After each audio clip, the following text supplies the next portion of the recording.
Hello बच्चों, आए एक नई वीडियो के साथ। गॉसिस लॉ की एप्लीकेशन कर रहे थे। तो गॉसिस लॉ की एप्लीकेशन में हमने लास्ट में देखा था कि अगर एक लीनियर चार्ज है, हमारा लाइन चार्ज है, और लाइन चार्ज पर हमारा जो इनफाइनाइटली लॉन्ग स्ट्रेट वायर है उस पर पूरा हमारा चार्ज है, तो उस पर हमने इलेक्ट्रिक फील्ड कितना निकाला था, E=λ/2 pi epsilon not r। तो यहाँ पर क्या था, जो लैम्डा थी वो क्या थी, यहाँ पर उसकी लीनियर चार्ज डेंसिटी थी।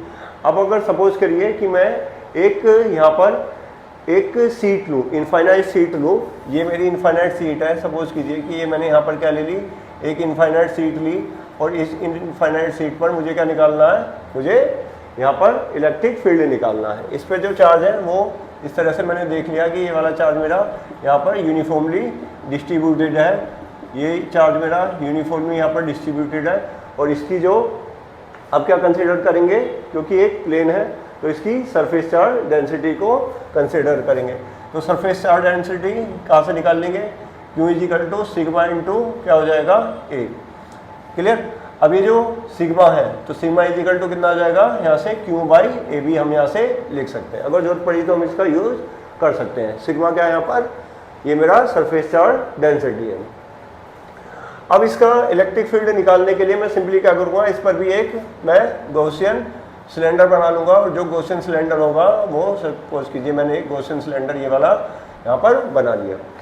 अब इस गॉसियन सिलेंडर में अगर मैं जो मैंने बनाया है इस पर क्या देखूँगा कि इस पर अगर जो इलेक्ट्रिक फील्ड है वो इसका जो होगा, इस चार्ज का वो इधर की तरफ भी होगा, और इस चार्ज का ये इधर की तरफ भी होगा, दोनों तरफ का। सही है।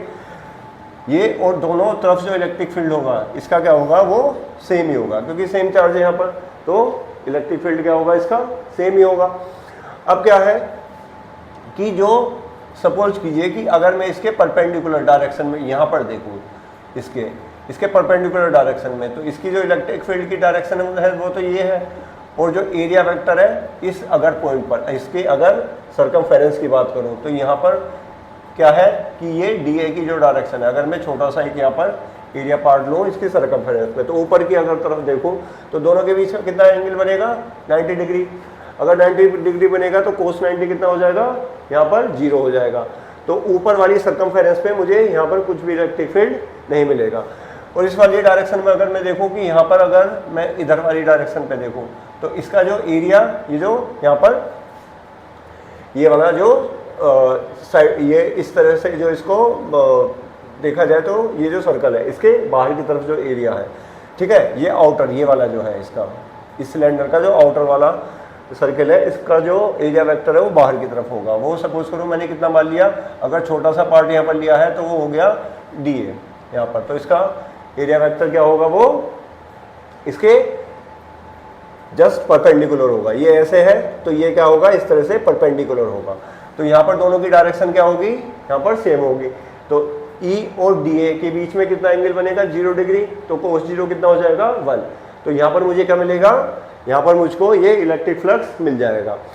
सेम इसी तरह से यहाँ पर भी क्या होगा कि यहाँ पर भी अगर मैं देखूँ तो सेम कंडीशन यहाँ पर होगी कि ये यहाँ पर इसका एरिया वेक्टर जो होगा वो इधर की तरफ होगा, और एरिया वेक्टर जो होगा इधर की तरफ होगा। तो ये इसका सपोज करो मैंने बहुत स्मॉल सा यहाँ पर एरिया लिया DA, तो दोनों के बीच में एंगल अभी 0 डिग्री बना, और 0 डिग्री बनने पर ये कितना आ गया यहाँ पर E/DA, और ये वाला भी कितना हो गया E/DA। तो इधर वाला जो इलेक्ट्रिक फ्लक्स हो गया वो कितना हो गया EDA, और इधर वाला भी जो फ्लक्स हो गया वो EDA। अब देखिए ये क्या है, फ्लक्स एक स्केलर क्वांटिटी है, तो इनको सिंपली मैं क्या करूँगा, सिंपली ऐड कर दूंगा। तो टोटल जो इलेक्ट्रिक फ्लक्स होगा वो मेरा कितना हो जाएगा, phi EDA प्लस E और DA। ये मेरा टोटल कितना हो गया, 2E और DA। ये मेरा क्या आ गया यहाँ पर, ये मेरा यहाँ पर इलेक्ट्रिक टोटल फ्लक्स आ गया। अब ये जो फ्लक्स है वो यहाँ पर किसके बराबर है, 2E, और इसका अगर मैं फॉर्मूले में रखूँ तो ये कितना हो जाएगा, ये, और यहाँ पर मैंने इंटीग्रेशन लगा देना है, ये कितना हो जाएगा, ये इंटीग्रल, ये ऑल ओवर द सरफेस, ठीक है। तो ये 2E क्या है, 2E यहाँ पर बाहर निकल जाएगा, क्योंकि 2E क्या है यहाँ पर, ये यूनिफॉर्म है, तो इलेक्ट्रिक फील्ड यूनिफॉर्म है, ये बाहर निकल जाएगा। अंदर कितना बचेगा, DA, और इधर कितना बचेगा, ये किसके बराबर है, ये यहाँ पर बराबर है Q/ε के। तो Q बाई एप्सिलॉन नॉट के ये बराबर है। क्लियर। अब मैं क्या करूंगा कि ऑल ओवर द ये सरफेस करूंगा तो इसका ये सिंपली मुझे क्या मिल जाएगा, इसका एरिया मिल जाएगा।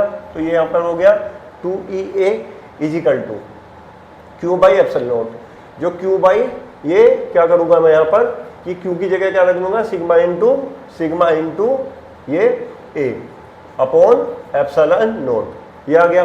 तो इसकी जो वैल्यू है वो सिंपली कितनी निकाल लूंगा यहाँ पर, अगर मैं वैल्यू देखूँ और इसको यहाँ पर लिखूँ तो इसकी वैल्यू कितनी आ जाएगी, A से यहाँ पर A कट जाएगा तो इसकी वैल्यू कितनी आ जाएगी इलेक्ट्रिक फील्ड की, E इजिकल टू यहाँ पर मुझे मिलेगा सिग्मा अपॉन 2 एप्सिलॉन नॉट। ये किसकी वजह से है, इनफाइनाइट ये प्लेन शीट जो है मेरा इनफाइनाइट लॉन्ग प्लेन शीट है, ठीक है, उसकी वजह से मेरा चार्ज आ गया कितना, E is equal to sigma upon 2 epsilon not.